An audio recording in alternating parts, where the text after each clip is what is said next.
How's everybody doing? Good morning. Good morning. So, pretty happy with how spring is going as far as, just reestablishing our process, reestablishing the traits that we view as important.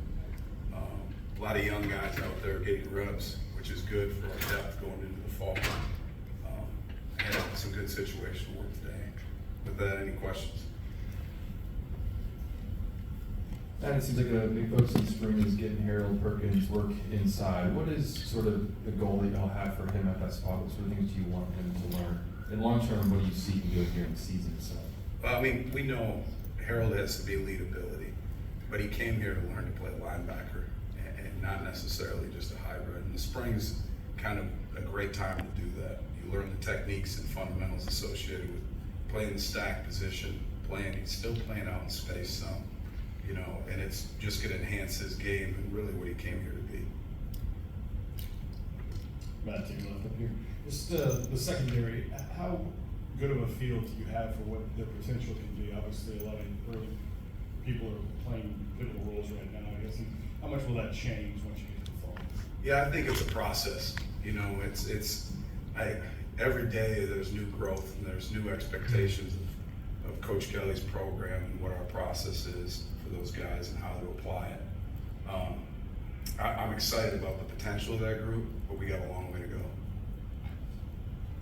Hey Coach, with JP Juliano, what sort of characteristics does he have to allow him to play the nickel and really allow him to just be a flexible piece for you guys tomorrow? Yeah, first of all, JT loves football and he's smart. Really, really smart player and really takes his craft serious.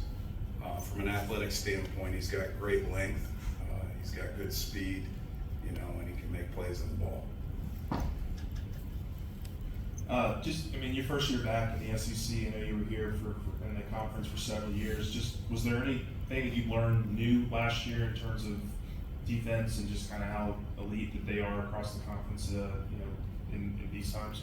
Yeah, I think it kept reinforcing that it's still a line of scrimmage league, and you got to have depth in this league because there is a grind and there's a wear and tear. So there's got to be a next man up mentality, and that's why the spring's so important to develop those techniques and fundamentals that it takes to be successful during the season. So there's a lot of turnover from last year to defensive line, and then also position coach leaving to go to Denver. Kind of, who do you see emerging right now in camp, being the leader of that group and getting them on the right page? Yeah, that's the guys that are on the field right now. I'm really pleased with Jacobian's growth. He's doing a nice job. I'm really pleased with Savion's growth. And you still have Mekhi Wingo. He's at every practice. He may not be on the field. You still have Mason Smith. He's at every practice on the field. I'm excited about the potential depth of that group. There's a lot of guys that are growing, and that's exciting. Back to the defensive line. At this point, how do you even kind of evaluate the position with so many people out? You kind of have to go back, and in some ways, Mekhi played so many snaps for us. We know what he can be. Mason, I have a pretty good feel for what Mason can be because he did go through a whole training camp and a whole spring. I think what you see too is you get an opportunity to work with the guys that really need more reps. Not that those other guys don't, because they do, but it's the next man up, and it gives you a chance to see that growth. To me, the spring is all about setting the stage for fundamentally how you're going to approach the summer and then training camp. So I feel like we're in a good spot with our growth there right now. Yeah, Coach. Obviously, Omar Spades comes in. What has he done to y'all's defense and helping Harold Perkins, like you said, make that transition? Yeah, I love Omar's approach. The way he goes about and handles his business, the focus he comes in with, the attention to detail he has in his work. He's not the most vocal guy. He's more vocal on the field. But what he does do is he does a great job modeling to that whole room and to Harold. Hey Coach, about the Jack position as well, I know there's some new faces, guys, transfers coming in, and freshmen as well. What do you guys say about that group and how they're really progressing right now? Yeah, I'm encouraging the power in numbers in that group. I think think right now you got 4 guys in the group that are really competing. You know, Ovi's got a lot of experience, but we're happy with the development of Braden. We're happy with the development of Princeton. We're happy with the development of Jackson. Now, like I said, we got a long way to go. You know, it's spring practice number 8, but those guys have shown growth and potential. Matt, you might not, like you're kind of saying, be to this point yet, but when you start to look at all these defensive pieces, it seems like they can play different spots, especially on the front, and do a lot of different things.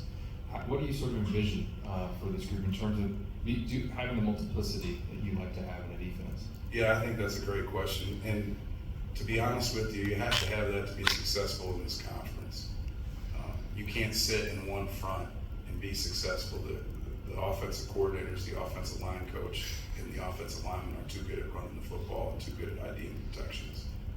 So it gives you a chance to be multiple in your alignments and multiple in your assignments, and gives you a chance to have matchups when you get into an obvious pass situation. Do you feel like having Coach Jancic on the field gives you what you want as far as being able to teach those positions differently? Yeah, I'm a big John Jancic fan. I love having JJ out there. He gives great energy. He's a great teacher. He's been successful in this league, both as a coordinator and as a position coach. He's definitely been an added value on the field. Why is it important to have that position group coached differently in second? Yeah, because they have to do so many things, right? Where, you know, for the most part, our defensive line, the interior, I mean, they're playing as part of the front all the time. That jack is a little bit different. We move him all over the place. He can be part of coverage. He can be part of the front. He can be an inside rusher. He can be an outside rusher. So although it's not the most difficult position to learn from an assignment standpoint, it's very important that you drill the technical aspect of that position. Just with Harold, I mean, you get to spend as much time with him as anybody on the field. Just how have you seen him grow, not only as a player, but as a person here in year 2? Yeah, I think the number one thing is he's got a better understanding of our process and how we prepare. And that's the biggest thing. His habits are much more consistent. You know, and as I said last year, that hasn't changed. He just loves football. Really coachable. I know Makai's not out there, but he was so important to what y'all did last year.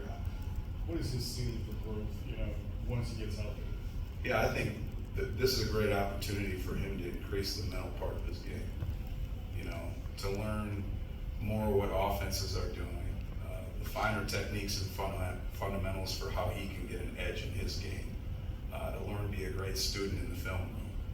So there's still value even though he's not on the field and getting physical reps. Looks like Sage Ryan is getting a lot of first-team work, at least when we're out there, maybe he's ready to take that step here in year 3. What are you seeing from him right now in the spring in terms of where he's at? Sage is getting more consistent in his work. There's no doubt about that. He's doing a better job playing the ball too, from a football standpoint. Still a lot of room for growth, but he's been more consistent. Are there any of these mid-year enrollees, freshmen, that are going to be new and fall to the field that you just can't figure out a way that they're not going to be on the field? Like, it's hard to keep them off. I mean, that's a great thing about the way coach practices. And right now, I'm sure they're all swimming to an extent, but they're all getting value.